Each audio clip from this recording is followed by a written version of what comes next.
अगर आप भी एसएससी सीजीएल मेंस की तैयारी करना चाहते हैं तो अभी ज्वाइन करें राकेश यादव सर के फ्री मेंस के बैच को, जिसकी क्लासेस 15 सितंबर से maths by Rakesh Yadav sir YouTube channel पर शुरू हो चुकी है, जिसमें मैथ्स राकेश यादव सर पढ़ाएंगे और रीजनिंग अरुण सर और English by Gopal Verma sir और जीएस यश रावत सर। और इसके साथ राकेश सर ने सीजीएल मेंस के लिए एक मैथ्स की बुक भी लॉन्च की है, जिसकी फ्री पीडीएफ आपको Rakesh Yadav sir WhatsApp channel पर मिल जाएगी। और सिर्फ यही नहीं, अगर आपको मॉक टेस्ट लगाने हैं तो वो भी कैरियर विल ऐप पर 21 रुपए में 21 मॉक टेस्ट लॉन्च किए हैं। और जो स्टूडेंट इस सीरीज से जुड़कर सिलेक्शन लेता है तो उसे कैरियर विल की तरफ से 21,000 रुपए का इनाम दिया जाएगा। तो अभी जुड़े maths by Rakesh Yadav sir YouTube channel पर और करें अपना सिलेक्शन पक्का।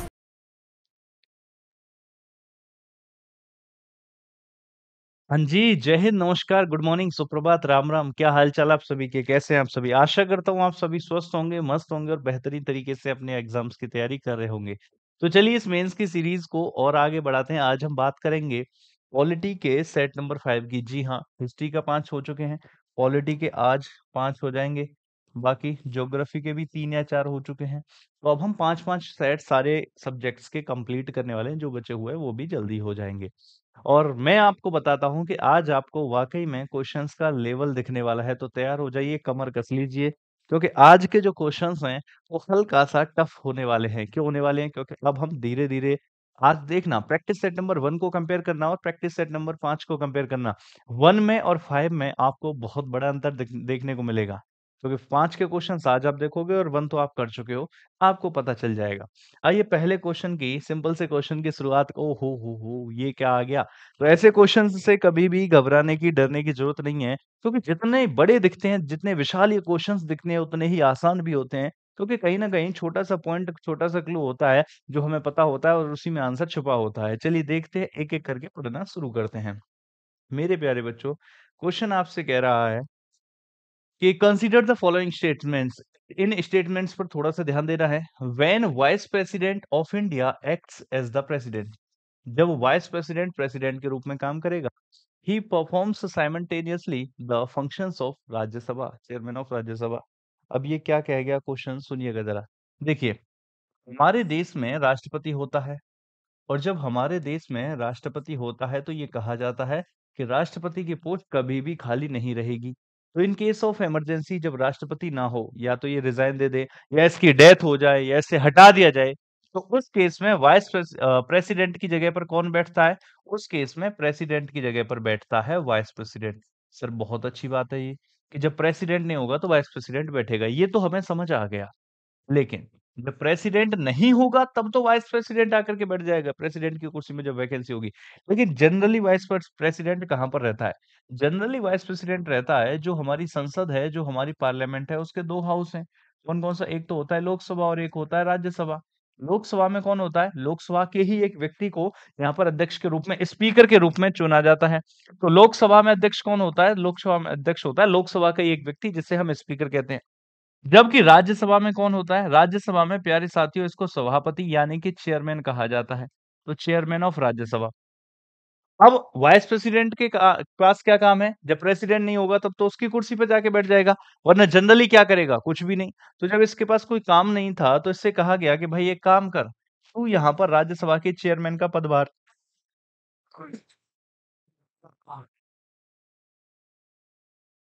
ज़्यादा जोश में पढ़ाने नहीं देगा ये, वरना तो छींक आ रही है। अभी तबीयत कंप्लीटली ठीक नहीं हुई है, कल से तो काफ़ी बेहतर है। हाँ। कल से काफ़ी बेहतर है, लेकिन कंप्लीटली ठीक नहीं हुआ है। खैर कोई बात नहीं, सुनिएगा ज़रा। तो वाइस प्रेसिडेंट हम बात करें तो vice president is the ex officio. Ex officio कहाँ पर लगाते हैं? Ex officio chairman of Rajya Sabha. अब देखो, एक्स ऑफिशियो कहाँ लगाया जाता है? जब आपको चुना किसी और पोस्ट के लिए गया हो और बिठा के किसी और पोस्ट पर दिया जाए, तो उस केस में हम एक्स ऑफिशियो लगाते हैं। जैसे कि नीति आयोग है। भैया नीति आयोग का जो चेयरपर्सन है वो कौन होता है? PM is the ex officio chairman of NITI Aayog. क्योंकि नरेंद्र मोदी जी को चुना गया पीएम के रूप में, लेकिन जो पीएम होगा वही नीति आयोग का अध्यक्ष होगा। तो PM is the ex officio chairman of NITI Aayog. Same ऐसे इसको चुना गया वाइस प्रेसिडेंट के रूप में, लेकिन vice president is the ex officio chairman of Rajya Sabha. अब आपसे क्वेश्चन क्या कह रहा है? क्वेश्चन आपसे कह रहा है कि चलो ठीक है, जनरली ये राज्यसभा में चेयरमैन के रूप में बैठा रहता है, लेकिन जब ये वाइस प्रेसिडेंट प्रेसिडेंट के रूप में काम करेगा, क्या उस समय पर वाइस प्रेसिडेंट 2 काम करेगा? एक राष्ट्रपति के रूप में और एक चेयरमैन के रूप में? नहीं। जैसे यहाँ राष्ट्रपति नहीं होता तो उसकी जगह वाइस प्रेसिडेंट लेता है। वैसे ही जब यहाँ पर चेयरमैन नहीं होता तो इसकी जगह कौन लेता है? इसकी जगह प्यारे साथियों डिप्टी चेयरमैन लेता है। तो ये 2 फंक्शंस नहीं करता। इसकी जगह कौन ले लेता है? डिप्टी चेयरमैन ले लेता है। हंस जो स्टेटमेंट नंबर 1 है ये क्या हो जाएगा? गलत हो जाएगा कि ये साइमल्टेनियसली 2 फंक्शंस को परफॉर्म नहीं करता है। अच्छा दूसरी चीज़ और, दूसरी चीज़ क्या? मेरे प्यारे साथियों, ध्यान से सुनना ज़रा। आपने कहा कि प्रेसिडेंट है, तब तो प्रेसिडेंट ही बेटर रहेगा। अगर प्रेसिडेंट नहीं है, तो प्रेसिडेंट की कुर्सी पर कौन बैठेगा? प्रेसिडेंट की कुर्सी पर वाइस प्रेसिडेंट बैठेगा। जी हाँ, बिल्कुल मैंने कहा। और ये बात लिखी हुई है आर्टिकल नंबर 65 में। कहाँ पर लिखी हुई है? आर्टिकल नंबर 65 में। लेकिन अगर मैं ऐसा कहूँ कि प्रेसिडेंट भी नहीं है और वाइस प्रेसिडेंट नहीं है, तो फिर इस कुर्सी पर कौन बैठेगा? तो मेरे प्यारे बच्चों, यहाँ पर आर्टिकल 70 का रोल आता है। आर्टिकल 70 ये कहता है कि जब प्रेसिडेंट भी ना हो, आर्टिकल 70 क्या कहता है कि जब प्रेसिडेंट भी ना हो और वाइस प्रेसिडेंट भी ना हो, प्रेसिडेंट की कुर्सी पर वो बैठेगा जो पार्लियामेंट तय करेगी, जो पार्लियामेंट डिसाइड करेगी, जो पार्लियामेंट डिसाइड करेगी। और ऐसी जरूरत पड़ गई थी 1969 में कि प्रेसिडेंट भी नहीं थे जाकिर हुसैन और वाइस प्रेसिडेंट भी नहीं थे वीवी गिरी। प्रेसिडेंट की डेथ हो गई थी जाकिर हुसैन की और वीवी गिरी ने रिजाइन दे दिया था। और जब प्रेसिडेंट और वाइस प्रेसिडेंट दोनों नहीं थे तो फिर पार्लियामेंट ने डिसाइड किया कि यहाँ पर भैया सीजीआई बैठेगा या फिर सीनियर मोस्ट जज ऑफ सुप्रीम कोर्ट बैठेगा। तो 1969 में सीजीआई यहाँ पर कुर्सी पर बैठे थे और भैया वो कौन से सीजीआई थे जो 1969 में इस कुर्सी पर बैठे थे? वो थे justice justice Mohammad Hidayatullah. Justice Mohammad Hidayatullah आपसे पूछता है कि वो कौन से सीजेआई हैं? वो कौन से सीजेआई हैं जिन्होंने राष्ट्रपति के रूप में भी काम किया है? वो हैं भैया जस्टिस मोहम्मद हिदायतुल्लाह, जिन्होंने राष्ट्रपति के रूप में भी काम किया है। 20 जुलाई 1969 से लेकर के 24 अगस्त 1969 तक लगभग 34 दिन तक ये यहाँ पर सीजेआई के रूप में रह चुके हैं। इसके बाद वीवी गिरी प्रेसिडेंट बनकर के आ गए थे। आपसे पूछता प्रेसिडेंट वरना वाइस प्रेसिडेंट वरना तो सीजेआई। ये बात आपको पता थी कि सीजेआई बैठेगा, लेकिन ये कहाँ लिखा हुआ है? ये बात मैंने बताई है कि सीजीआई बैठेगा, ये पार्लियामेंट डिसाइड करेगी और पार्लियामेंट डिसाइड करेगी, ये बात आर्टिकल 70 में लिखी हुई है। इस आर्टिकल को मैं आपको समझाना चाहता था। ये तो छोटी सी बात थी, ये तो सबको पता थी। तो इस आर्टिकल को 70 को याद रखना कि ये आर्टिकल 65 हो गया और ये आर्टिकल 70 हो गया। इन दोनों आर्टिकल्स को याद रखना। क्लियर है? बहुत बढ़िया। आ जाइए जरा क्वेश्चन की तरफ। तो पहला स्टेटमेंट तो गलत हो गया और जहां पहला गलत हुआ तो ये भी गलत और ये भी गलत। दूसरा स्टेटमेंट क्या कहता है? दूसरा स्टेटमेंट कहता है कि the president of India can promulgate ordinances at any time. राष्ट्रपति किसी भी समय ऑर्डिनेंस जारी कर सकता है except when both houses of parliament are in session. अब देखना यहां पर इसने क्वेश्चन को कैसे घुमाया है। ये ऐसे भी तो कह सकता था कि प्रेसिडेंट ऑर्डिनेंस कब जारी करता है? जब दोनों हाउस सेशन में नहीं होते हैं। ये ऐसे भी तो कह सकता था। देखना इस बात को समझो, ये कहना क्या चाहता है? मेरे प्यारे साथियों ये कहना चाहता है, देखिए नॉर्मल कानून कैसे बनता है? आपको पता है ऑर्डिनेंस जारी करने का मतलब क्या होता है? नॉर्मल कानून ऐसे बनता है कि पार्लियामेंट के 3 भाग हैं। एक लोकसभा है, एक राज्यसभा है और एक प्रेसिडेंट है। एक लोकसभा है, एक राज्यसभा है और एक प्रेसिडेंट है। ये 3 भाग हैं। कोई भी कानून कैसे बनता है? पहले हम उस कानून को पेपर पर लिख कर के लाए मान लीजिए। उसको हम या तो लोकसभा में लाएँगे या तो राज्यसभा में। मान लीजिए लोकसभा में लेकर के आए, यहाँ से पास हो गया तो फिर वो राज्यसभा में जाएगा या फिर राज्यसभा में लाए, यहाँ से पास हो गया तो फिर वो लोकसभा में जाएगा। और ये जब ये दोनों हाउसेस से पास हो जाता है तो किसके पास जाता है? राष्ट्रपति के पास। राष्ट्रपति जैसे ही साइन करता है ये तुरंत ही भैया एक्ट बन जाता है, आप सभी को पता है। लेकिन आप लोग ये भी जानते हो कि ये जो लोकसभा और राज्यसभा है, ये हमेशा सेशन में नहीं रहती। इसके 3 सेशंस होते हैं।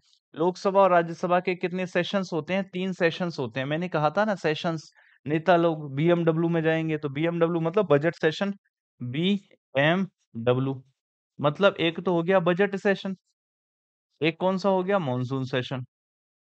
बजट सेशन, मॉनसून सेशन और विंटर सेशन। भैया 3 सेशन होते हैं। जनरली इन सेशंस के बीच का गैप 1 महीने होता है। जनरली इन सेशंस के बीच का गैप 1 महीने होता है। लेकिन मैक्सिमम गैप कितना हो सकता है इन सेशंस के बीच का? जो मैक्सिमम गैप है वो कितना हो सकता है? जो मैक्सिमम गैप है भैया वो 6 महीने हो सकता है। अब मेरी बात सुनो, जिस समय पर लोकसभा राज्यसभा सेशन में है, राष्ट्रपति तो हमेशा ही होता है, तो यहाँ पर कानून ऐसे बन जाता है। लेकिन मान लो लोकसभा राज्यसभा छुट्टी पर है और कानून बनाने की अर्जेंट नीड पड़ जाए, तो फिर कानून कैसे बनेगा? तो फिर कानून दूसरे तरीके से बनेगा। दूसरा तरीका क्या है? अब की बार हम इधर से शुरू करके इधर नहीं ले जाएंगे, इधर से शुरू करके इधर लाएंगे। हम सीधा सीधा कानून राष्ट्रपति के पास ले आएंगे, राष्ट्रपति के कहेंगे भैया साइन करो, साइन कर दिया राष्ट्रपति ने और कानून लागू हो गया। इसी को बोला जाता है ऑर्डिनेंस। यही क्या कहलाता है प्यारे साथियों? यही आपका ऑर्डिनेंस कहलाता है, यानी कि अध्यादेश कहलाता है, यानी कि अध्यादेश कहलाता है। प्यारे बच्चों ये कौन से आर्टिकल में आता है? आर्टिकल नंबर 123 में। कौन से आर्टिकल में आता है? आर्टिकल नंबर 123 ये कहता है कि राष्ट्रपति ऑर्डिनेंस जारी कर सकता है। राष्ट्रपति ने सीधे कानून को लिया, साइन किया और ऑर्डिनेंस जारी हो गया। लेकिन परमानेंट कानून कब बनता है? जब ये तीनों जगह से पास होता है। अब तीनों जगह से पास करवाना है, राष्ट्रपति ने पास कर दिया है, इसका मतलब लोकसभा और राज्यसभा से पास कराना है। लोकसभा और राज्यसभा जनरली 1 महीने में आ ही जाती हैं, लेकिन मान लो कुछ इमरजेंसी भी हो गई, तो कितने महीने के अंदर सेशन होगा ही होगा? ये भैया 6 महीने के अंदर सेशन होगा ही होगा। तो हम क्या करेंगे? 6 महीने के अंदर-अंदर लोकसभा, राज्यसभा से पास करा देंगे। इसका मतलब क्या है? जो अध्यादेश होता है इसका टेन्यूर कितना होता है? इसका टेन्यूर होता है 6 महीने। 6 महीने ही क्यों? क्योंकि अगर पास हो गया तब तो ये परमानेंट कानून कहलाएगा। जैसे ही पास हो गया तो फिर ये ऑर्डिनेंस नहीं, परमानेंट कानून कहलाएगा। और अगर पास नहीं हुआ तो फिर ये खत्म हो जाएगा। इसीलिए इसका मैक्सिमम टेन्योर 6 महीने होता है। जिस दिन भी लोकसभा मान लीजिए जिस दिन लागू हुआ उसके 2 महीने के अंदर-अंदर लोकसभा, राज्यसभा सेशन में आ गई, तो 2 महीने के बाद कितने दिन मिलते हैं पास करने के लिए? 6 हफ्ते मिलते हैं। अगर 1 महीने बाद लोकसभा, राज्यसभा सेशन में आ गई, तो 1 महीने बाद क्या होगा? 6 हफ्ते मिलेंगे। अगर मान लो 3 महीने बाद लोकसभा, राज्यसभा सेशन में आई, तो प्यारे बच्चों 3 महीने बाद क्या होगा? 3 महीने बाद 6 हफ्ते मिलेंगे इसको पास करने के लिए। अगर 5 महीने बाद आई, तो 5 महीने बाद 6 हफ्ते का समय मिलेगा इस कानून को पारित करने के लिए। 6 हफ्ते के अंदर पास हो जाए तो परमानेंट कानून, नहीं पास हुआ तो ये खत्म हो जाएगा। इसीलिए क्या होता है प्यारे बच्चों, इसका जो टाइम पीरियड होता है वो 6 महीने होता है। इसको बोला जाता है राष्ट्रपति के द्वारा जो है लाया गया अध्यादेश। अब देखना, तो राष्ट्रपति अध्यादेश कब लाता है? जब लोकसभा, राज्यसभा सेशन में नहीं होती। लेकिन क्वेश्चन ने क्या चालाकी की है, आप उस चालाकी को पकड़ना। इसने कहा है कि the president of India can promulgate ordinances. अगर आप जल्दबाजी में क्वेश्चन करते हो, तो आप सीधा-सीधा क्या पढ़ोगे? राष्ट्रपति अध्यादेश जारी कर सकता है। कब कर सकता है? When both houses of parliament are in session. जब सेशन में हैं। राष्ट्रपति अध्यादेश जारी कर सकता है जब सेशन में हाउस हैं।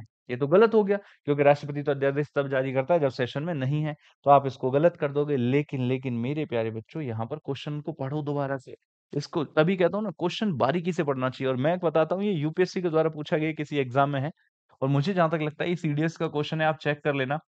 इस क्वेश्चन को डायरेक्टली अगर आप गूगल पे टाइप करोगे तो आपको मिल जाएगा। और ये सीडीएस का या फिर एनडीए का क्वेश्चन है। एनडीए और सीडीएस में से ये किसी एक एग्जाम पेपर का है। मुझे जहां तक लगता है सीडीएस का ही पेपर है, क्योंकि बड़े प्यार से क्वेश्चन को पूछा। अब देखना, the president of India can promulgate ordinances at any time. किसी भी टाइम कर सकता है।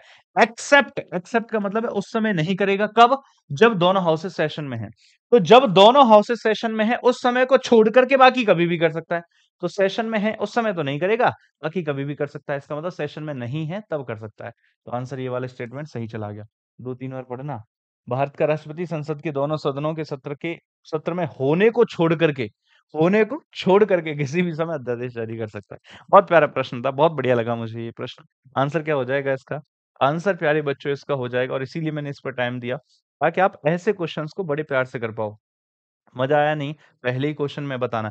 आज की क्लास में सारे बच्चे कमेंट करके मुझे बताएँगे, मज़ा आया नहीं आया, क्योंकि बाकी तो चलो फ्लो में चल रहा था। आज मैंने क्वेश्चन्स की वैरायटी को चेंज कर दिया है, क्वेश्चन्स के पूछने के तरीके को चेंज कर दिया है। इसी वजह से बता रहा हूँ आपको। आज सारे बच्चे कमेंट करके मुझे बताना कि वाक़ई में क्वेश्चन्स आपको अच्छे लगे या नहीं लगे, क्वेश्चन्स का लेवल आपको कैसा लगा?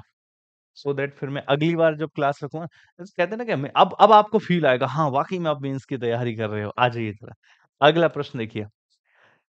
बीच-बीच में नॉर्मल क्वेश्चन उठा लें। Which schedule of the Indian constitution contains 3 list. भैया 3 लिस्ट किसमें है? जिसमें डिवीजन ऑफ पावर है। और डिवीजन ऑफ पावर कौन से शेड्यूल में है? मेरे प्यारे साथियों, वो तो शेड्यूल नंबर 7 में है। अच्छा, सारे ही देख लो। यहाँ पर शेड्यूल नंबर 5 में क्या है? एससी और एसटी एरिया जो होता है, एससी और एसटी एरिया का जो एडमिनिस्ट्रेशन होता है, उस एडमिनिस्ट्रेशन से संबंधित सरकार के पास पावर है कि वो स्पेशल प्रोविजंस बना सकती है। ये शेड्यूल नंबर 5 है। शेड्यूल नंबर 6 क्या कहता है? शेड्यूल नंबर 6 कहता है कि एडमिनिस्ट्रेशन ऑफ एसटी एरिया। लेकिन एसटी एरिया का एडमिनिस्ट्रेशन भी स्पेशली कौन से राज्यों में? 4 राज्यों में। वो कौन-कौन से हो गए? असम, मेघालय, त्रिपुरा, मिजोरम। कौन सा हो गया? असम, मेघालय, त्रिपुरा। भाई बच्चे, टीचर्स इतनी ट्रिक बना-बना करके यहाँ पर करवाते हैं इनको। भाई क्यों बनानी है? मैंने आज तक इसको ट्रिक नहीं बनाई। ट्रिक मैं फिर वही समस्या क्यों बनाते ही क्यों हो आप इतनी ज़्यादा ट्रिक? भाई हाँ, हम समझते हैं कि कोई चीज़ याद ही नहीं हो रही है वहाँ पर बना लो। लेकिन ये छोटी-मोटी चीज़ों में यार ट्रिक बनाओगे फिर उस ट्रिक को याद रखोगे बड़ी समस्या होती है। तो ट्रिक-व्रिक के झंझट में ना पड़ा करो। सीधा-सीधा चीज़ों को समझने की कोशिश किया करो। 8th शेड्यूल किससे संबंधित है? 8th शेड्यूल तो मेरे भाइयों लैंग्वेजेस से संबंधित है, जो कि शेड्यूल नंबर 8 है। कितनी थी? पहले 14 थी, फिर 1 जोड़ी गई, प्लस 3 जोड़ी गई, प्लस 4 जोड़ी गई और टोटल कितनी हो गई? टोटल भैया इसमें 22 हो गई। और याद रखना इंग्लिश इसका हिस्सा नहीं है।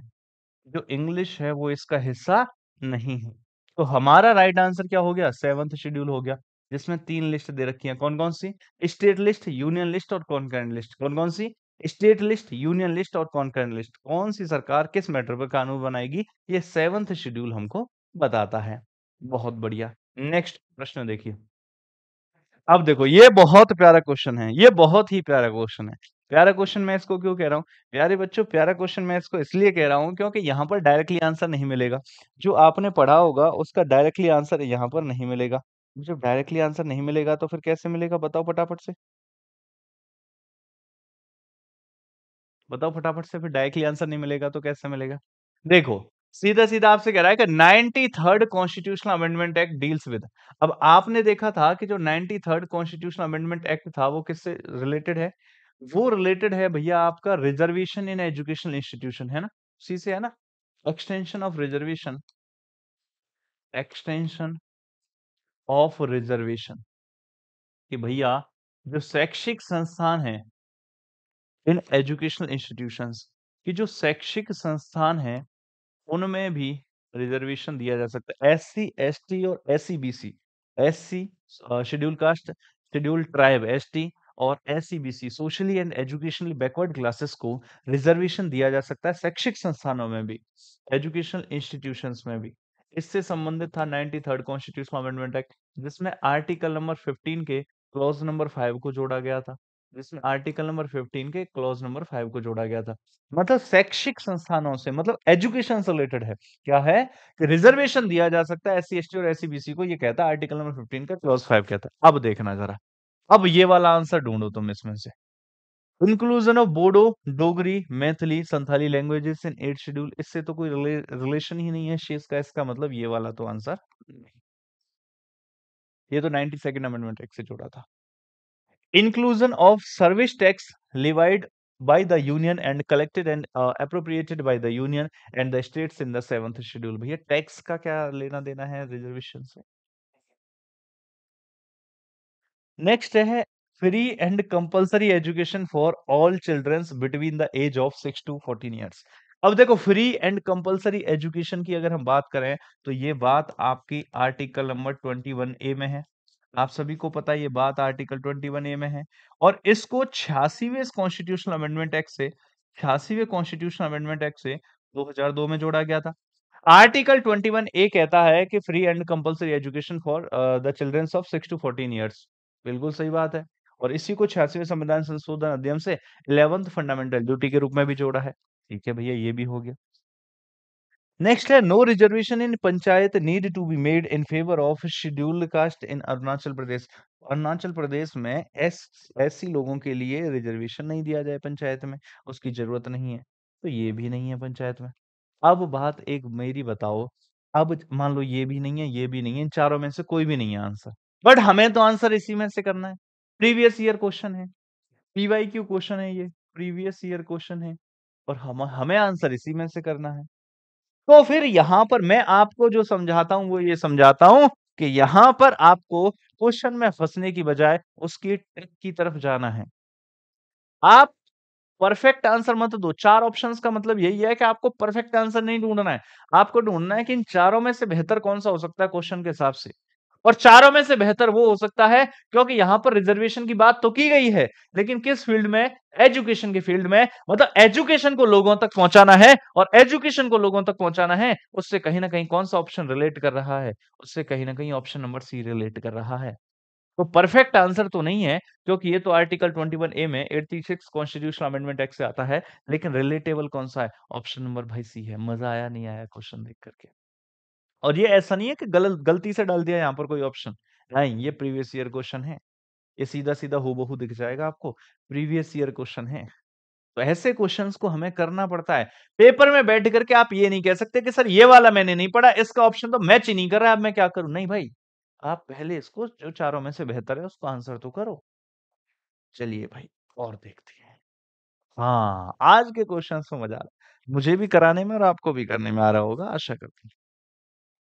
The union executive consist of, भाई यूनियन एग्जीक्यूटिव में कौन कौन आता है पहले हम देख लेते हैं। यूनियन एग्जीक्यूटिव की अगर हम बात करें, केंद्रीय कार्यपालिका, क्या कहा? यूनियन एग्जीक्यूटिव, केंद्रीय कार्यपालिका।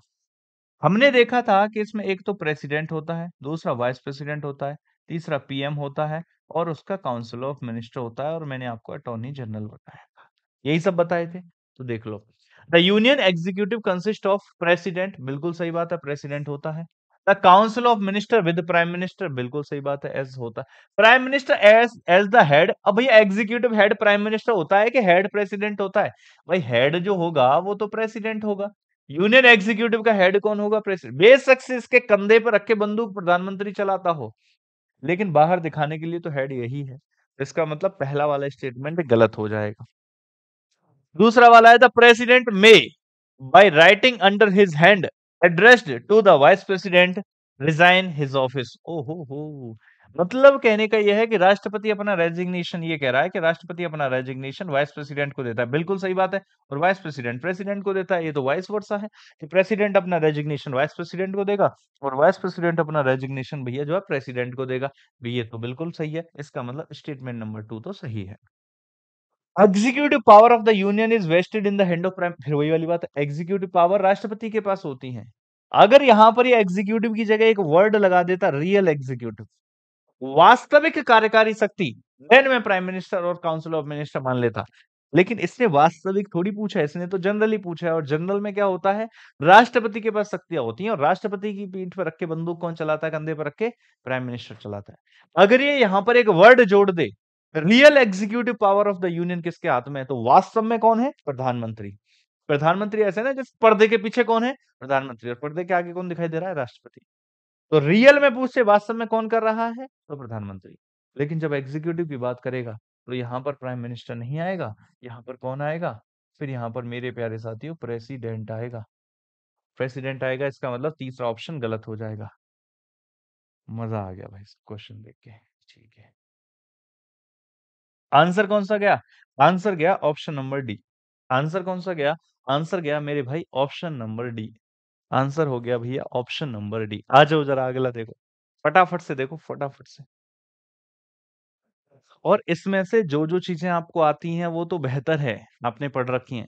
जो भी चीज़ नहीं पढ़ रहे हैं आप, जैसे कि अभी आर्टिकल 70 हो सकता है आपने नहीं पढ़ा, तो जो भी चीज़ आप नहीं पढ़ रहे हैं उसको लिखते रहें, ठीक है? जैसे रियल एग्ज़ीक्यूटिव की अभी बात करी, जो भी चीज़ नहीं पढ़ रहे हैं आप उसको लिखते रहें। आइए ज़रा, अगला है प्रश्न संख्या 5। बहुत अच्छा प्रश्न है। कुछ बच्चों के ऊपर से जाने वाला है ये प्रश्न, लेकिन हम कोशिश करेंगे ना जाए। ध्यान से सुनना, बिल्कुल नहीं जाएगा। देखो, मैंने कहा कि ये भारत है, और इस भारत में भारत सरकार है जो भारत के एडमिनिस्ट्रेशन प्रशासन व्यवस्था को चला रही है। जी हाँ, आपने भी मान लिया ये बात कि जी हाँ सर, भारत सरकार है जो भारत की प्रशासन व्यवस्था को चला रही है। मैंने कहा कि सरकार के 3 ऑर्गन होते हैं, एक लेजिस्लेटिव ऑर्गन होता है जो कानून बनाता है, एक एग्जीक्यूटिव ऑर्गन होता है जो कानून को लागू करता है, और एक जुडिशरी होती है जो वैलिडिटी चेक करती है कानून की। आपने भी कहा कि हाँ जी, बिल्कुल करती है। तो मैंने कहा कि इसका जो लेजिस्लेटिव ऑर्गन है, भारत सरकार का जो लेजिस्लेटिव ऑर्गन है, मैंने कहा कि उसको शायद से पार्लियामेंट कहते हैं, और आपने भी मेरी हाँ में हाँ मिला दी कि जी हाँ सर, पार्लियामेंट ही कहते हैं, क्योंकि आप तो तब भी मिला देते हो जब मैं गलत हूँ, हैं? चलो कोई बात नहीं, पर इस बार हम सही हैं कि जी भारत सरकार का जो लेजिस्लेटिव ऑर्गन है उसको पार्लियामेंट कहते हैं। जी हाँ, पार्लियामेंट कहते हैं। और पार्लियामेंट संसद में से ही सरकार बनती है, जो है मिनिस्टर्स बनते हैं, काउंसिल ऑफ मिनिस्टर्स का गठन होता है। तो ये जो पार्लियामेंट है इसी में से काउंसिल ऑफ मिनिस्टर्स का गठन होता है। मेरे भाई प्रधानमंत्री भी इन्हीं में से होता है एक, ठीक है? प्रधानमंत्री भी तो एक मिनिस्टर है और मिनिस्टर्स की जो परिषद है वही काउंसिल ऑफ मिनिस्टर है। बस वो बात अलग है कि उन सभी मिनिस्टर्स में से जो प्राइम है, जो प्रमुख है, वो कौन सा है? प्राइम मिनिस्टर है। मिनिस्टर्स में जो प्राइम है वो प्राइम मिनिस्टर है, वही तो प्रधानमंत्री है। तो वो भी इसी का हिस्सा होता है। अच्छा, जी। अब क्या होता है? इस पार्लियामेंट में बहुत सारी मिनिस्ट्रीज बनती हैं। तो इस पार्लियामेंट में जो बहुत सारी मिनिस्ट्रीज बनती हैं, उसी में से बनाई जाती है। अच्छा, ये जो काउंसिल ऑफ मिनिस्टर है, यही मिलकर के फिर बेसिकली सरकार को चलवा रही होती है ना? भारत सरकार की लेजिस्लेटिव ऑर्गन संसद है और इसी संसद में से काउंसिल ऑफ मिनिस्टर बनती है, जिसमें प्रधानमंत्री भी होता है। इसी को सरकार कहते हैं। कहते हैं ना कि डेमोक्रेसी है, to the people, by the people, for the people, जनता का जनता के लिए, जनता के द्वारा। तो जनता के द्वारा जो सदन चुना गया है, उसमें जो मेजोरिटी पार्टी है, उसी में से प्रधानमंत्री और मंत्रिमंडल बनते हैं, उसी पार्टी से। वो लोकसभा, राज्यसभा कहीं से भी हो सकते हैं। कहने का मतलब है सरकार यही हो जाती है, यही लोग बेसिकली फिर राष्ट्रपति के कंधे पर रख के बंदूक चलाते हैं। ठीक है। अब यहाँ पर बहुत सारी मिनिस्ट्रीज बनती हैं, तो मैं बात कर रहा हूँ मिनिस्ट्री ऑफ पार्लियामेंट्री अफेयर्स की। किसकी बात कर रहा हूँ? Ministry of parliamentary affairs. संसदीय मामले। संसदीय मामले के जो मंत्रालय है, संसदीय मामला मंत्रालय, पार्लियामेंट्री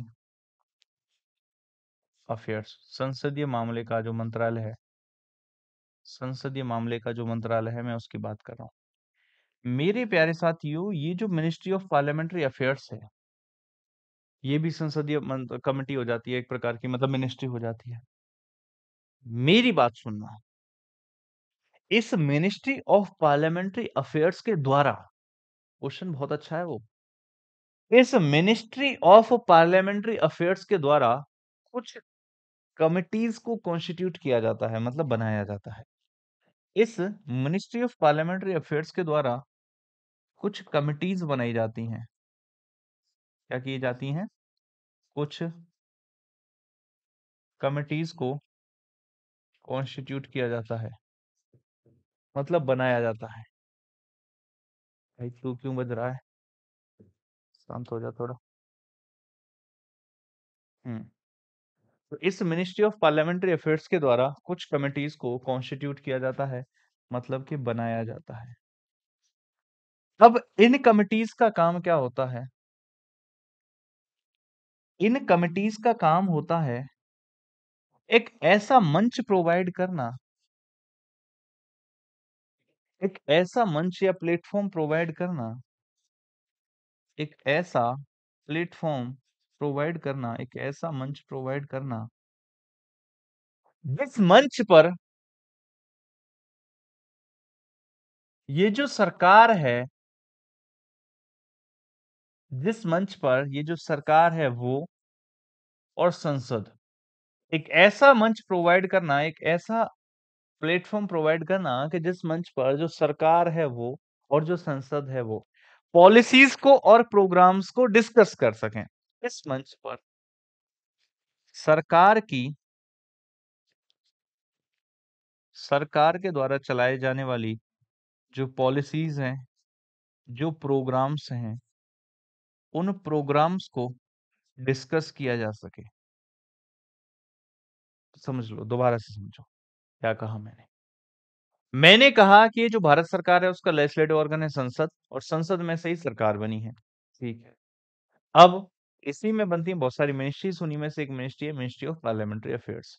इस मिनिस्ट्री ऑफ पार्लियामेंट्री अफेयर्स के द्वारा कुछ कमिटीज को कॉन्स्टिट्यूट किया जाता है। इनका काम है एक ऐसा मंच, प्लेटफॉर्म बना के देना, जहां पर सरकार की पॉलिसीज को संसद के लोगों के, संसद के सदस्यों के साथ, बाकी सदस्यों के साथ डिस्कस किया जा सके। ये सरकार के लोग भी संसद की हैं, तो सरकार के लोगों को और संसद के लोगों के बीच में इन पॉलिसीज को डिस्कस किया जा सके, ऐसा प्लेटफॉर्म तैयार करना इस कमिटीज का काम होता है। आइए अपने क्वेश्चन।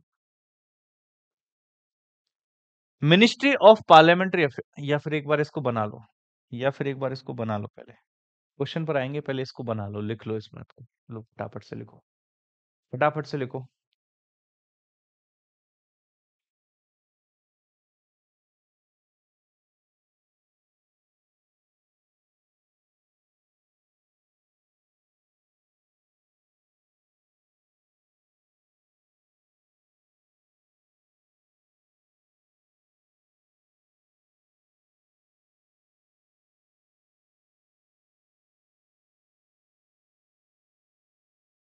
लिख लिया भाई?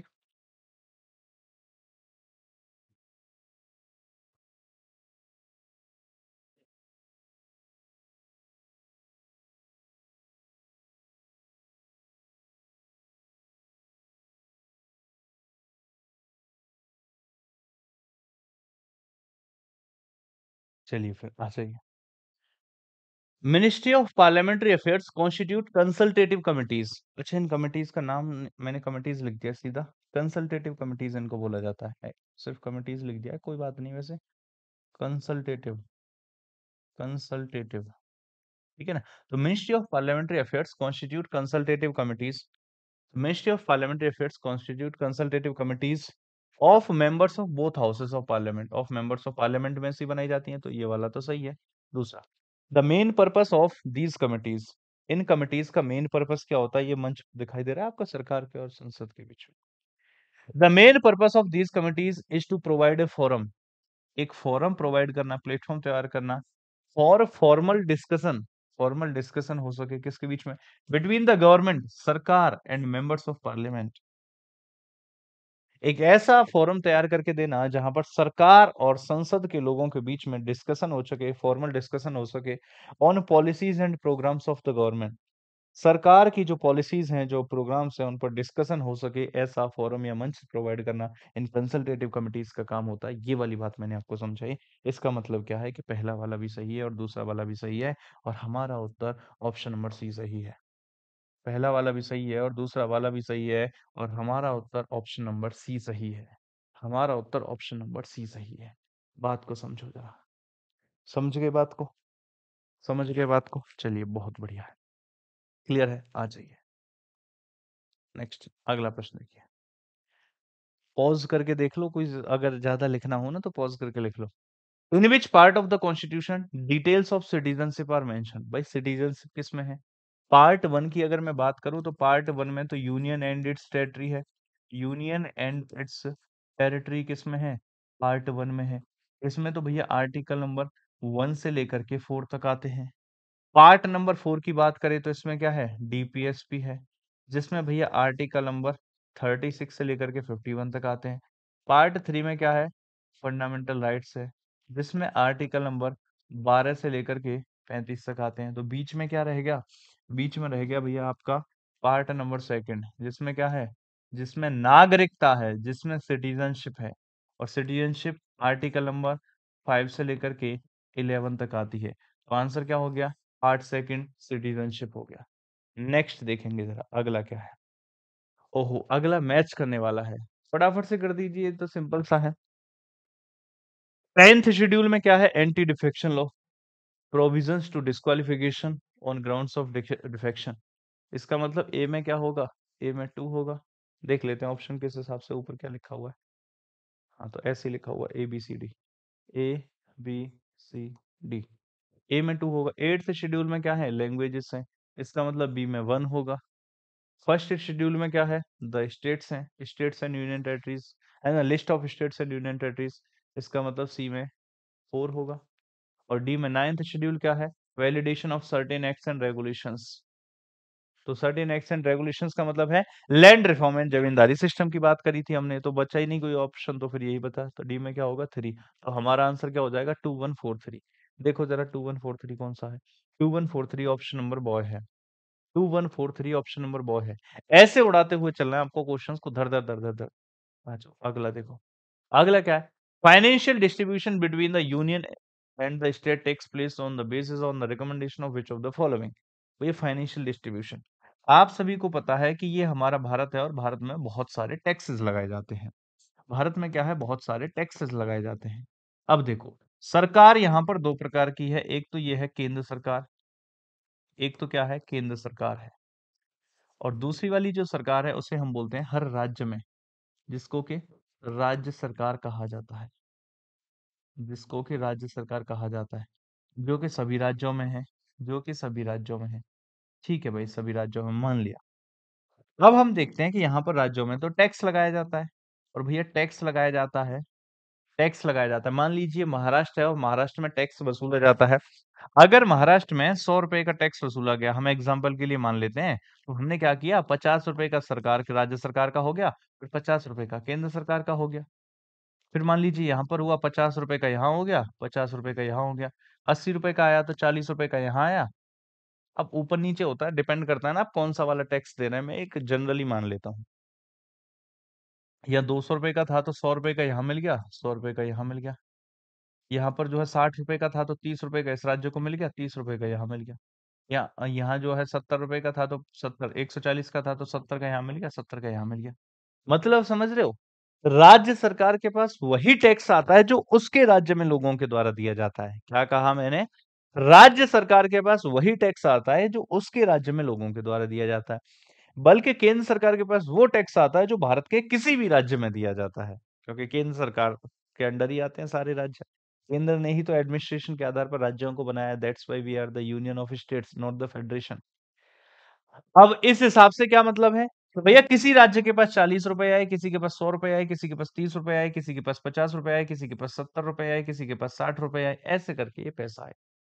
वहीं पर अगर मैं एवरेज निकाल करके चलूं तो यहाँ पर जहां 50-50, 60-60, 70-70 रुपए आ रहे हैं, इसके पास कितने रुपए आ गए? मान लेते हैं कि केंद्र सरकार के पास में उसी समय पर 2200 रुपए आ गए। कितने रुपए आ गए? 2200 रुपए। इन राज्यों के पास 40-40, 100-100, 150, 200, 50, 250 ऐसे रुपए आए, और केंद्र सरकार के पास कितने आ गए? 2200 रुपए आ गए। इसका मतलब क्या है? केंद्र सरकार की कमाई बहुत ज्यादा होती है राज्यों के कंपैरिजन में। अब बात करते हैं खर्चे की।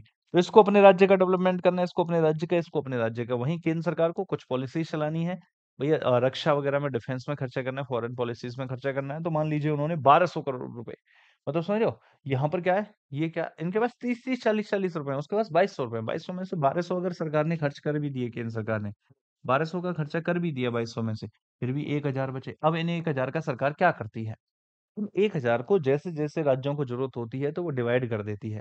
लेकिन किस राज्य को कितना पैसा देना चाहिए, तो किस राज्य को कितना पैसा देना चाहिए, ये डिस्ट्रीब्यूशन कैसे होना चाहिए, तो उसी चीज के लिए बनाया जाता है फाइनेंशियल फाइनेंस कमीशन। क्या बनाया जाता है? आर्टिकल 280 ये कहता है, आर्टिकल 280 क्या कहा? आर्टिकल देश 280 ये कहता है कि देश में एक फाइनेंस कमीशन बनाया जाएगा। क्या बनाया जाएगा? एक फाइनेंस कमीशन बनाया जाएगा। इस फाइनेंस कमीशन को वित्त आयोग कहते हैं। क्या कहते हैं? इस फाइनेंस कमीशन को मेरे प्यारे साथियों वित्त आयोग कहते हैं। इसका जो टेन्यूर होता है वो 5 साल होता है। इसका जो टेन्यूर होता है वो टेन्यूर 5 साल के लिए होता है। तो हर 5 साल में एक फाइनेंस कमीशन बनाया जाता है। और ये किसके द्वारा बनाया जाता है? बाय राष्ट्रपति, भारत के राष्ट्रपति के द्वारा। तो ये जो फाइनेंस कमीशन है इसका गठन किसके द्वारा किया जाता है? भारत के राष्ट्रपति के द्वारा, और 5 साल का इसका टेन्यूर होता है। आर्टिकल 280 में आता है। इसका काम क्या होता है? केंद्र सरकार और राज्य सरकार के बीच में पैसे का डिवीजन करना ही इसका काम होता है। तो आपसे यही कह रहा है कि संघ और राज्य के बीच वित्तीय वितरण निम्नलिखित में से किसकी सिफारिशों के आधार पर होता है? ये फाइनेंस कमीशन की सिफारिशों के आधार पर होता है, जो कि आर्टिकल नंबर 280 में आता है। ये फाइनेंस कमीशन की सिफारिशों के आधार पर होता है, जो कि आर्टिकल नंबर 280 में आता है। समझ गए आप बात को? आ जाइए जरा फटाफट से अगले क्वेश्चन की तरफ। Who among the following was the first law minister of India? Bharat के पहले कानून मंत्री कौन थे? बताओ फटाफट से। 1947 में जब इंटरिम गवर्नमेंट बनी थी, तो उस समय पर भारत के पहले कानून मंत्री कौन थे? 1940 में जब इंटरिम गवर्नमेंट बनी थी, तो उसके बाद भारत के पहले कानून मंत्री किसको बनाया गया था? हम्म, किसको? डॉक्टर बी आर अम्बेडकर साहब। जी हाँ, बिल्कुल। और यही कौन थे? Chairman of drafting committee. तो संविधान की कौन सी समिति के चेयरमैन थे? तो ये चेयरमैन ऑफ ड्राफ्टिंग कमेटी भी थे। चेयरमैन ऑफ ड्राफ्टिंग कमेटी, प्रारूप समिति के अध्यक्ष भी थे। चेयरमैन ऑफ ड्राफ्टिंग कमेटी यानी कि प्रारूप समिति के, चेयरमैन ऑफ ड्राफ्टिंग कमेटी यानी कि प्रारूप समिति के अध्यक्ष भी थे। और सबसे इंपॉर्टेंट कमेटी ही ड्राफ्टिंग कमेटी थी, जिसने संविधान का ड्राफ्ट बना करके रेडी किया है। तो इसी वजह से इनको फादर ऑफ कॉन्स्टिट्यूशन भी कहा जाता है। इसी वजह से इनको फादर ऑफ कॉन्स्टिट्यूशन यानी कि संविधान का जनक भी कहा जाता है। फादर ऑफ कॉन्स्टिट्यूशन यानी कि संविधान का जनक भी बी आर अम्बेडकर साहब को, जो कि बाबा साहब अम्बेडकर के नाम से मशहूर हैं, उन्हें कहा जाता है। समझ गए आपको? बहुत बढ़िया। आंसर क्या हो गया? ऑप्शन नंबर सी हो गया। अगला देखिए, अगला क्या कह रहा है? अगला कह रहा है, who is the chairman of second administrative reform commission? प्रशासनिक सुधार आंदोलन आयोग, प्रशासनिक सुधार आयोग। मेरे भाई दो एडमिनिस्ट्रेटिव रिफॉर्म कमीशन बने हैं, एक पहला और एक दूसरा। अगर मैं पहले वाले की बात करूं, सबसे पहली बात तो प्रशासनिक सुधार आयोग इसको बोला जाता है, एडमिनिस्ट्रेटिव रिफॉर्म कमीशन एआरसी इसको बोला जाता है। फर्स्ट एआरसी की अगर मैं बात करूं, तो फर्स्ट एआरसी 1966 में बनाया गया था। कब? 1966 में। और सेकंड एआरसी अगर मैं सही हूं तो शायद 2005 के अप्रोक्स बनाया गया था। 2005 के अप्रोक्स बनाया गया था। पहले के जो अध्यक्ष बने थे वो बने थे मुरारजी देसाई। क्या बने थे? मुरारजी देसाई। पहले एडमिनिस्ट्रेटिव रिफॉर्म कमीशन प्रशासनिक सुधार आयोग के जो अध्यक्ष थे वो मुरारजी देसाई थे। और दूसरे प्रशासनिक सुधार आयोग के जो अध्यक्ष थे वो थे एम वीरप्पा मोली। कौन थे मेरे भाई? एम वीरप्पा मोली। एम वीरप्पा मोली दूसरे प्रशासनिक सुधार आयोग के अध्यक्ष थे। तो यहाँ पर आंसर क्या जाएगा? एम वीरप्पा मोली जाएगा, क्योंकि इसने पहले के नहीं पूछा, इसने भैया आपका सेकंड के पूछा है। और इसकी सबसे मेन सिफारिश थी भैया ओम्बड्समैन। क्या कहा है? ओम्बड्समैन। आप लोग मुझे ये बताइए कि ओम्बड्समैन को इंडिया में किस नाम से जानते हैं? जो कि करप्शन को जांचने के लिए हाईएस्ट अथॉरिटी है। करप्शन की जांच के लिए जो हाईएस्ट अथॉरिटी है, जो कि आपका स्कैंडिनेवियन कंट्रीज का कॉन्सेप्ट है, उसको भारत में किस नाम से जाना जाता है? मैं ही बता दूं? चलिए कोई बात नहीं, मैं ही बता देता हूँ। मेरे प्यारे बच्चों, उसको भारत में लोकपाल के नाम से जाना जाता है। लोकपाल के नाम से। जो ओम्बड्समैन है इसी को भारत में लोकपाल के नाम से जाना जाता है। लोकपाल एंड लोकायुक्त सुना होगा आप। केंद्र में लोकपाल, राज्य में लोकायुक्त सुना होगा। उसी की बात कर रहा है। तो एम वीरप्पा मोली इसके अध्यक्ष थे। नेक्स्ट है, Sarkaria commission was established to study. Sarkaria commission किसकी सिफारिश के लिए बनाया गया था? मेरे भाई 1983 में एक कमीशन का गठन किया गया था जिसके अध्यक्ष थे रंजीत सिंह सरकारिया। क्या कहा? 1983 में एक कमीशन का गठन किया गया था जिसके अध्यक्ष थे रंजीत सिंह सरकारिया। और उन्हीं के नाम पर फिर कमीशन का नाम सरकारिया कमीशन पड़ गया, जिसका मेन काम था केंद्र सरकार और राज्य सरकार के बीच में रिलेशंस कैसे होने चाहिए और उनको कैसे बेहतर बनाया जा सकता है, इस चीज से संबंधित रिकमेंडेशंस देना। इस कमीशन को का गठन किया गया था केंद्र सरकार और राज्य सरकार के बीच के म्यूचुअल रिलेशंस को बेहतर कैसे बनाया जा सकता है, उससे संबंधित रिकमेंडेशंस के लिए। तो सेंटर स्टेट रिलेशंस, जी हाँ बिल्कुल। सेंटर मतलब केंद्र, तो स्टेट, तो सेंटर स्टेट रिलेशंस, केंद्र राज्य संबंध इसका सही उत्तर होगा। सेंटर स्टेट रिलेशंस को कैसे बेहतर बनाया जा सकता है, उस चीज के लिए इस कमीशन का गठन किया गया था, जिसे सरकारिया कमीशन कहा जाता है। नेक्स्ट देखेंगे प्यारे बच्चों, ओहो हो क्वेश्चन क्या आ गया, सुनिएगा जरा। आर्टिकल 26 का क्वेश्चन है ये। इससे संबंधित आपसे पूछा, एक बार पढ़िए और इसका आंसर करने की कोशिश कीजिए। एक बार इस क्वेश्चन को पढ़िए और इसका आंसर करने की कोशिश कीजिए। क्या पता आप कर पाओगे। हल्का पढ़ लेते हैं, आंसर तुम करो तब तक। Article 26 of the Indian constitution, जी हाँ बिल्कुल, भारतीय संविधान का आर्टिकल नंबर 26 किससे रिलेटेड है? पहली बात तो धार्मिक स्वतंत्रता, तो फ्रीडम ऑफ रिलीजन, तो फ्रीडम ऑफ रिलीजन।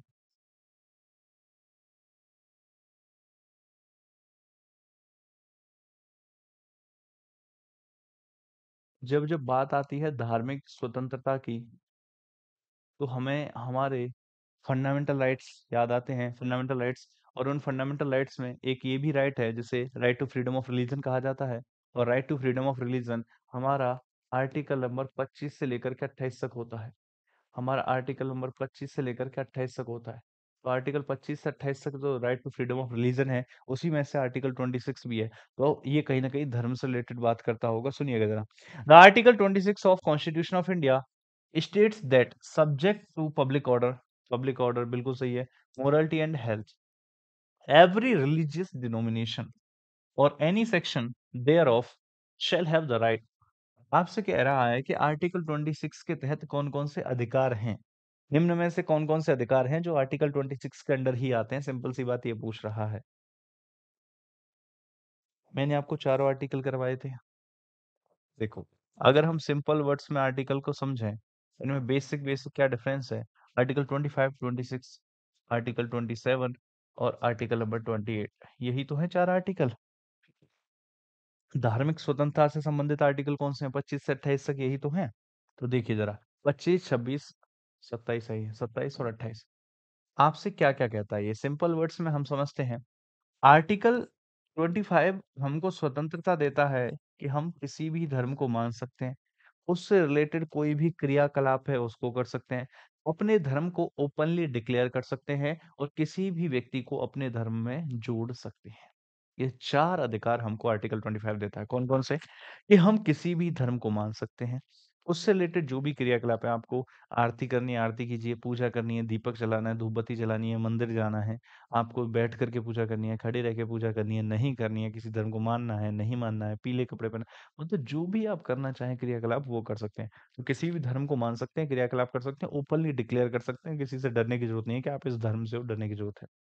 और चौथा, किसी भी दूसरे लोगों को आप अपने धर्म में जोड़ सकते हैं, प्रोपेगेट कर सकते हैं, अपने धर्म को फैला सकते हैं, अपना प्रचार-प्रसार कर सकते हैं। ये रहा आर्टिकल 25। आर्टिकल 26 क्या कहता है? आर्टिकल 26 कहता है कि आप अपने रिलीजियस अफेयर्स को मेंटेन कर सकते हो। आप अपने रिलीजियस अफेयर्स को मेंटेन कर सकते हो। रिलीजियस अफेयर्स को जो धार्मिक मामले हैं उनको मेंटेन कर सकते हो कैसे? भैया आप जो है ट्रस्ट बना सकते हो। आप ट्रस्ट बना सकते हो। आप मंदिर बना सकते हो। आप जो है मस्जिद बना सकते हो। है ना? जो भी आप बनाना चाहो अपने धर्म से संबंधित गुरुद्वारा बना सकते हो। मुस्लिम वक्फ बोर्ड, रामकृष्ण मिशन ये सारे हो जाते हैं। इसके अलावा चल और अचल संपत्ति इकट्ठी कर सकते हो। चल एवं चल एवं अचल संपत्ति इकट्ठी कर सकते हो। मूवेबल और इमूवेबल प्रॉपर्टी इकट्ठी कर सकते हो। आर्टिकल 27 कहता है कि किसी पर्टिकुलर धर्म के रखरखाव के लिए बाकी धर्मों के ऊपर टैक्स नहीं लगाया जाएगा, जैसे पहले जजिया वगैरह लगाया जाता था। आर्टिकल 28 कहता है कि आपको जबरदस्ती कोई रिलीजियस इंस्ट्रक्शन नहीं दी जाएगी। आपको जबरदस्ती कोई रिलीजियस इंस्ट्रक्शन नहीं दी जाएगी। जैसे स्कूल्स वगैरह, कॉलेज, यूनिवर्सिटी में किसी पर्टिकुलर धर्म में शिक्षा नहीं दी जाएगी। वो दी जाती है, माइनॉरिटी पीपल ले सकते हैं, उनको अधिकार है। वो आर्टिकल 30 के तहत अधिकार है। आपने जब पूरे फंडामेंटल राइट्स पढ़ोगे वहाँ पता चलेगा। तो आ जाइए ज़रा आर्टिकल 26 आपको पता चल गया धार्मिक मामलों से को रिलेटेड धार्मिक मामलों से रिलेटेड है ट्रस्ट, मंदिर, मस्जिद, चल अचल संपत्ति वगैरह ये सब आप जो है कर सकते हो। To establish and maintain institution for religious and charitable purposes बिल्कुल सही बात है। आप ऐसे संस्थान बना सकते हो जो रिलीजियस और चैरिटेबल पर्पसेस के लिए हो, जैसे कि मैंने यहाँ पर आपको बताया भी। ट्रस्ट बना सकते हो, मंदिर मस्जिद बना सकते हो, बिल्कुल सही बात है। इसका मतलब स्टेटमेंट नंबर 1 तो करेक्ट है। दूसरा है to manage its own affairs in matters of religion. धार्मिक मामलों में आप अपने अफेयर्स को मेंटेन कर सकते हो, बिल्कुल कर सकते हो। ये दोनों बातें हो गई। तीसरी चीज है to own and acquire movable and immovable property. बिल्कुल सही कहा, चल और अचल संपत्ति आप इकट्ठी कर सकते हो, चंदा मांग सकते हो वगैरह वगैरह। इसका मतलब तीसरा भी सही है, दूसरा भी सही है और पहला भी सही है। तीनों के तीनों सही हैं, तो हमारा सही उत्तर क्या जाएगा? सही उत्तर ऑल ऑफ द अबव जाएगा, क्योंकि यहाँ पर ये आंसर हमें दिख रहा है। हमारे तो सारे ही सही हैं। हमारे तो सारे ही सही हैं, सारे ऑप्शन।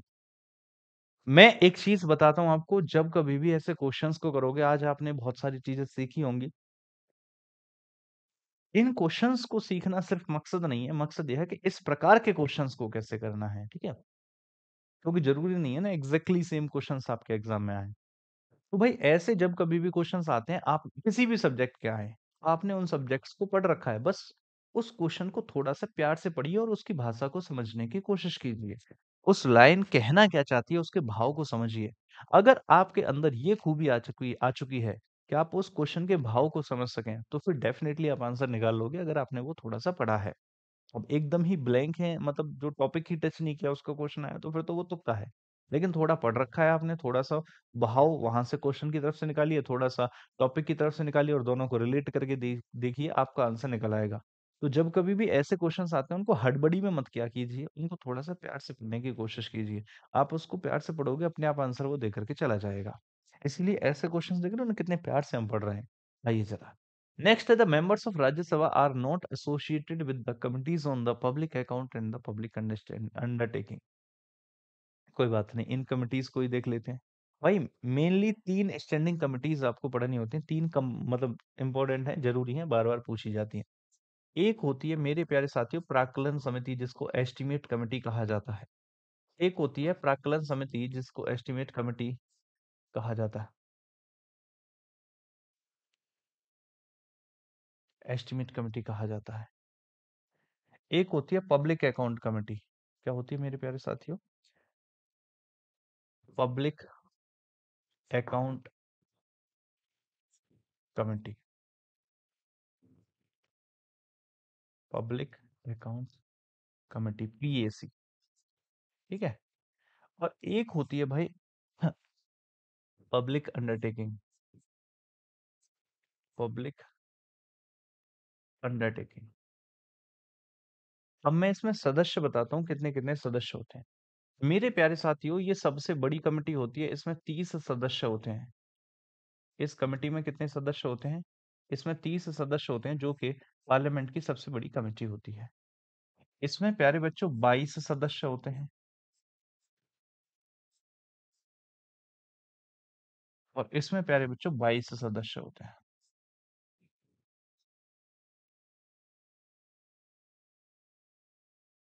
अगर मैं बात करूं कि ये सदस्य कहाँ से होते हैं, ये सदस्य लोकसभा से होते हैं। ये सारे के सारे सदस्य लोकसभा से होते हैं। 22 सदस्यों की बात की जाए तो इसमें से कुछ लोकसभा से होते हैं और कुछ राज्यसभा से होते हैं। कितने?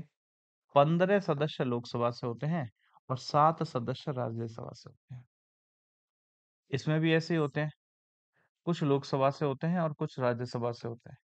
इसमें से 15 सदस्य लोकसभा से होते हैं, 7 सदस्य राज्यसभा से होते हैं। इनके अध्यक्षों को स्पीकर के द्वारा नियुक्त किया जाता है। इनके अध्यक्षों को स्पीकर के द्वारा नियुक्त किया जाता है। और इन सभी का जो टेन्यूर होता है वो 1 ईयर होता है। क्या कहा? 1 ईयर। टेन्यूर कितना है? 1 ईयर। और टेन्यूर कितना है? 1 ईयर। इसका काम क्या होता है? बेसिकली जो सरकार का बजट होता है, बेसिकली जो सरकार का बजट होता है उससे संबंधित जो पॉलिसीज होती हैं, उससे संबंधित एस्टिमेट्स का अंदाजा लगाना, सरकार का जो बजट है, जो पॉलिसीज हैं, उससे संबंधित अंदाजा लगाना। इसका काम क्या होता है? इसका काम होता है अकाउंट्स को ऑडिट करना। क्या काम होता है? अकाउंट्स को ऑडिट करना, पीएसी। आपको पता है ना, जो कैग होता है, उस कैग की जो रिपोर्ट होती है, उस कैग की रिपोर्ट को पीएससी के सामने ही रखा जाता है, पब्लिक जो है अकाउंट कमेटी के सामने ही, फिर वो ऑडिट की जाती है, अकाउंट्स को ऑडिट करना।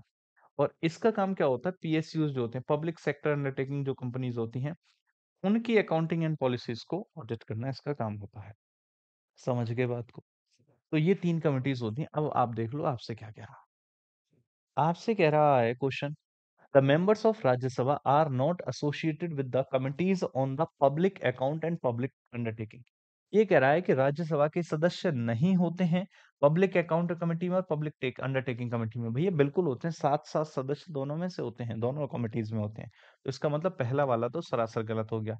दूसरा कह रहा है कि the members of the committee on estimates, committee on estimates are drawn from both Lok Sabha and Rajya Sabha. कि एस्टिमेट कमेटी के सदस्य लोकसभा और राज्यसभा दोनों से होते हैं। मेरे भाई इसमें राज्यसभा का कोई भी सदस्य नहीं होता है एस्टिमेट कमेटी में। इसका मतलब क्या? दूसरा वाला स्टेटमेंट भी गलत चला गया। और हमारा आंसर क्या हो गया? हमारा सही उत्तर हो गया नीदर वन नॉर टू। हमारा सही उत्तर क्या हो गया? Neither one nor two. ना पहला सही है और ना ही दूसरा सही है। हमारा सही उत्तर क्या है? ना पहला सही है और ना ही हमारा दूसरा सही है। ये हमारा सही उत्तर है। होना चाहिए तरह। नेक्स्ट, अगला देखिए। अगला है बलवंत राय मेहता कमेटी। मेरे प्यारे साथियों, ये पंचायती राज से रिलेटेड बनाई गई थी। पहले पंचायती राज जो होता था ना, वो आर्टिकल 40 में था। पहले इनिशियली जो पंचायती राज था वो आर्टिकल नंबर 40 में था। आर्टिकल 40 रिलेटेड था किससे? पंचायती राज से। लेकिन समस्या कहाँ आ रही थी? समस्या यहाँ आ रही थी क्योंकि पंचायती राज आर्टिकल 40 में और आर्टिकल 40 डीपीएसपी का पार्ट है। तो कोई राज्य लागू करे तो भी अच्छा, राज्य ना लागू करे तो भी अच्छा, और कोई राज्य लागू नहीं कर रहा था। तो 1952 में सरकार ने चलाया कम्युनिटी डेवलपमेंट प्रोग्राम, सामुदायिक विकास कार्यक्रम। और जब सामुदायिक विकास कार्यक्रम को 5 साल हो गए, 52 से लेके 57 तक, तो उसकी ग्रोथ को चेक करने के लिए सरकार ने एक कमेटी बनाई जिसका नाम था बलवंत राय मेहता कमेटी। बलवंत राय मेहता कमेटी का जो गठन किया गया था, बलवंत राय मेहता कमेटी का जो गठन किया गया था वो कब किया गया था? 1957 में किस लिए किया गया था? ये चेक करने के लिए कि जो कम्युनिटी डेवलपमेंट प्रोग्राम है, सामुदायिक विकास कार्यक्रम है, उसकी ग्रोथ कैसी रही और आगे हमें कौन-सी चीज़ों पर ध्यान देना चाहिए। इस बलवंत राय मेहता कमेटी ने कहा कि वाकई में आप डेवलपमेंट करना चाहते हो तो पंचायती राज को लागू कर दो। लोकल लेवल पर लोगों को पंचायती राज को लागू कर दो। लोकल लेवल पर लोगों को पावर दो ताकि वो अपने डेवलपमेंट का काम कर सकें। उसने कि कैसे-कैसे देना चाहिए?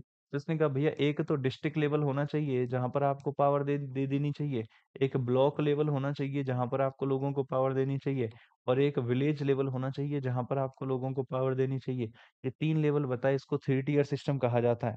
आइए समझने की कोशिश करते हैं। ग्राम पंचायत एट विलेज लेवल, हाँ बिल्कुल सही बात है, ये ग्राम पंचायत एट विलेज लेवल। बाकी और देख लेते हैं। पंचायत समिति एट द ब्लॉक लेवल, बिल्कुल सही बात है। पंचायत समिति at the block level only, only तो भाई गलत हो जाएगा, ये वाला तो नहीं होगा। Gram panchayat at the village level, बिल्कुल सही बात है। पंचायत समिति समिति एट द ब्लॉक लेवल, बिल्कुल सही बात है। और जिला parishad at the district level, बिल्कुल सही बात है, ये परफेक्ट बोल रहा है। बाकी है gram panchayat at the village level and zila parishad at the district level only, ये भी गलत है। ये अशोक मेहता कमेटी ने कहा था। ये कौन सी कमेटी ने कहा था? ये अशोक मेहता कमेटी ने कहा था, जिसने 2 टियर सिस्टम का सुझाव दिया था। ये तो 3 टियर सिस्टम। बलवंत राय मेहता कमेटी ने कितने टियर सिस्टम का सुझाव दिया था? 3 टियर सिस्टम का सुझाव दिया था बलवंत राय मेहता कमेटी ने। बात आई भाई समझ में? बलवंत राय मेहता कमेटी ने कितने टियर सिस्टम्स का सुझाव दिया था? 3 टियर सिस्टम का सुझाव दिया था बलवंत राय मेहता कमेटी ने। आ जाइए जरा अगला देखिए। तो आंसर क्या हो गया? इसका आंसर सी हो गया। Who among the following was the finance minister of India in the interim government of 1946 से 47? 1946 से लेकर के 47 तक की जो इंटरिम गवर्नमेंट थी, तो इसमें इंटरिम ये जो है फाइनेंस मिनिस्टर कौन थे? लियाकत अली थे, हैं क्या? लियाकत अली खान, ये रहा। ऑप्शन नंबर सी ये रहा, लियाकत अली खान, ठीक है ना? लियाकत अली खान ये पहले फाइनेंस मिनिस्टर थे। तो आंसर क्या हो जाएगा? लियाकत अली खान। नेक्स्ट देखिए अगला प्रश्न। अगला प्रश्न है आर्टिकल 46 से रिलेटेड। आर्टिकल 46 किसकी बात करता है? शिक्षा की बात करता है ना? शेड्यूल्ड कास्ट के लिए भैया शिक्षा की बात करता है। तो article 46 of the constitution of India provides for the free legal aid, नहीं नहीं नहीं नहीं नहीं, मुफ्त कानूनी सहायता नहीं भाई। मुफ्त कानूनी सहायता कौन देता है? ये तो भैया आर्टिकल 39 ए देता है। ये तो आर्टिकल 39 ए देता है मुफ्त कानूनी सहायता। तो free legal aid, equal justice and free legal aid, तो समान न्याय एवं मुफ्त कानूनी सहायता कौन सा आर्टिकल देता है? तो समान न्याय एवं मुफ्त कानूनी सहायता तो आर्टिकल 39 ही देता है। पहला वाला गलत हो गया। दूसरा वाला है कि article 14 of constitution of India provides for the equality before law, जी हाँ बिल्कुल सही कहा। इक्वलिटी बिफोर लॉ का ही पार्ट है आर्टिकल 14। एक्चुअली ये कहता है equality before law and equal protection of law. क्या कहता है? Equality before law and equal protection of law की बात करता है article 14। Equality before, in which equality before law is taken from the Britain and the equal protection of law is taken from the USA. Actually, equality before law is the part of rule of law which was given by the AVDIC in the Britain, which has 3 elements. तो उन्हीं 3 elements में से एक होता है equality before law, जिसको भारत में भी लागू किया गया है। इसका मतलब क्या है? पहला वाला तो सही गलत हो गया और दूसरा वाला स्टेटमेंट सही हो गया। तो हमारा आंसर कौन सा जाएगा? हमारा आंसर ओनली 2 जाएगा। हमारा आंसर कौन सा जाएगा? हमारा आंसर ओनली 2 जाएगा। नेक्स्ट देखिए भाई। Bombay high court does not have a bench eight which of the following places? Bombay high court की निम्न में से कहां पर बेंच नहीं है? मेरे प्यारे साथियों, बॉम्बे हाई कोर्ट की नागपुर में तो बेंच है। बॉम्बे हाई कोर्ट की नागपुर में बेंच है, पणजी में बेंच है, औरंगाबाद में बेंच है, तो पुणे में नहीं है। तो बॉम्बे हाई कोर्ट की बेंच कहां पर नहीं है? पुणे में नहीं है। नेक्स्ट देखेंगे अगला प्रश्न। The chairman and the members of the UPSC are appointed by the president. The chairman and the members of UPSC are appointed by the president. बिल्कुल सही कहा, प्रेसिडेंट के द्वारा अपॉइंट किया जाता है इनको।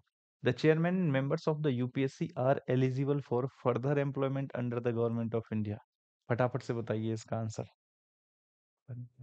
फटाफट से बताइए क्या कह रहा है ये? तो यूपीएससी और एसपीएससी जो कि आर्टिकल नंबर 315 से लेकर के 323 के बीच में आते हैं, जिनका अपॉइंटमेंट आपका प्रेसिडेंट के द्वारा किया जाता है, तो इससे संबंधित ये प्रश्न क्या कह रहा है? फटाफट से इसका आंसर बताइए।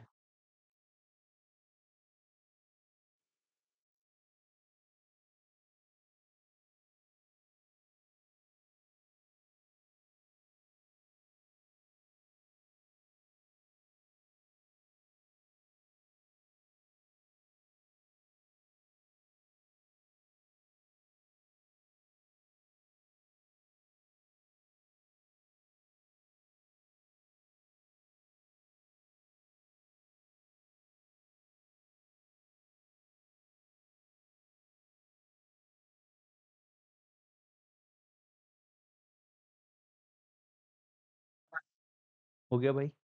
हो गया? चलिए, देखिए द चेयरमैन एंड ये कह the chairman and member of the UPSC are appointed by the president बिल्कुल सही कहा। देखिए, पहले क्या हुआ करता था 1919 की बात करते हैं। मेरे प्यारे साथियों 1919 में ये कहा गया था कि भारत में सिविल सर्विसेज की परीक्षा कराने के लिए गठन कराया जाएगा पीएससी का, पब्लिक सर्विस कमीशन इसको कहा गया। लेकिन जब हम आज़ाद हो गए तो भैया एक तो यूनियन गवर्नमेंट हो गई, वहाँ पर भी सिविल सर्वेंट चाहिए और एक स्टेट गवर्नमेंट हो गई, वहाँ पर भी सिविल सर्वेंट चाहिए। तो यूनियन गवर्नमेंट के लिए जो बने वो बने यूपीएससी वाले और स्टेट गवर्नमेंट के लिए जो बने वो बने एसपीएससी वाले, स्टेट पब्लिक सर्विस कमीशन। तो ये राज्य के लिए होता है स्टेट पब्लिक सर्विस कमीशन, जहाँ एस की जगह उस राज्य का नाम लग जाता है, यूके पीएससी, यूपी पीएससी, ठीक है ना, बिहार पीएससी और गोवा जीपीएससी, गोवा पीएससी ऐसे करके लग जाता है, राजस्थान आरजे पीएससी और ये यूपीएससी हो गया। अब यहाँ पर ये केंद्र में है तो यहाँ कौन करेगा? प्रेसिडेंट, यहाँ करेगा गवर्नर। तो पहला वाला स्टेटमेंट सही होगा। दूसरा है the chairman and the members of UPSC are eligible for further employment under the government. नहीं भाई, ऐसा नहीं होता है। जैसे कैग भी है, कैग भी फर्दर एम्प्लॉयमेंट नहीं कर सकता है। तो ये कुछ ऐसी पोस्ट होती हैं जिनको फिर बाद में दोबारा से एम्प्लॉयमेंट की परमिशन नहीं होती है। तो आंसर क्या हो जाएगा? आंसर हो जाएगा मेरे प्यारे साथियों ओनली वन। क्या हो जाएगा? ओनली वन हमारा सही उत्तर हो जाएगा। नेक्स्ट देखेंगे। अगला प्रश्न संख्या 19। The department of official languages राजभाषा विभाग, राजभाषा विभाग की अगर हम बात करें, comes under which of the following ministries. राजभाषा विभाग कौन सी मिनिस्ट्रीज के अंडर आता है? ये तो मिनिस्ट्री ऑफ होम अफेयर्स के अंडर आता है। तो राजभाषा विभाग कहाँ आता है? मिनिस्ट्री ऑफ होम अफेयर्स के अंडर आता है। एंड प्रश्न नंबर 20 आज की क्लास का आखिरी प्रश्न। विद रेस्पेक्ट टू आर्टिकल 371 ए, ओहो होमवर्क भी मिल गया आपको मेरे प्यारे बच्चों। आर्टिकल 370 की अगर मैं बात करूं, आर्टिकल 370 में जो ये क्लॉजेज हैं A B C D E and so on, इन सारे क्लॉजेज में कौन कौन से राज्यों के लिए स्पेशल प्रोविजंस हैं, ये आपको ढूंढ करके लिखने हैं और याद करने हैं। जैसे इसने पूछा है कि आर्टिकल 371 ए में क्या है। ए में मेरे प्यारे बच्चों नागालैंड है। ए में क्या है? ए में तो नागालैंड है, लेकिन B C D E F में क्या है? ये आपको ढूंढने हैं। तो यही आपका आज का होमवर्क क्वेश्चन है और आज की क्लास में ये 20 प्रश्न थे। आशा करता हूँ कि ये 20 प्रश्न आपको समझ आए होंगे और आज के प्रश्नों का लेवल कैसा लगा आपको फटाफट से कमेंट बॉक्स में सारे बच्चे बताना। फिर हम अगली क्लासेस में भी ऐसे लेवल को सारे सब्जेक्ट्स में अब लेकर के आएंगे। क्लियर है? तो मैंने कहा था ना कि धीरे-धीरे लेवल बढ़ जाएगा, आपको टेंशन लेने की ज़रूरत नहीं है, वैसा ही किया जाएगा। चलिए आज की क्लास हम यहीं तक रखते हैं।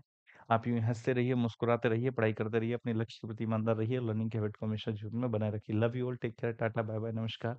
जय हिंद, जय भारत।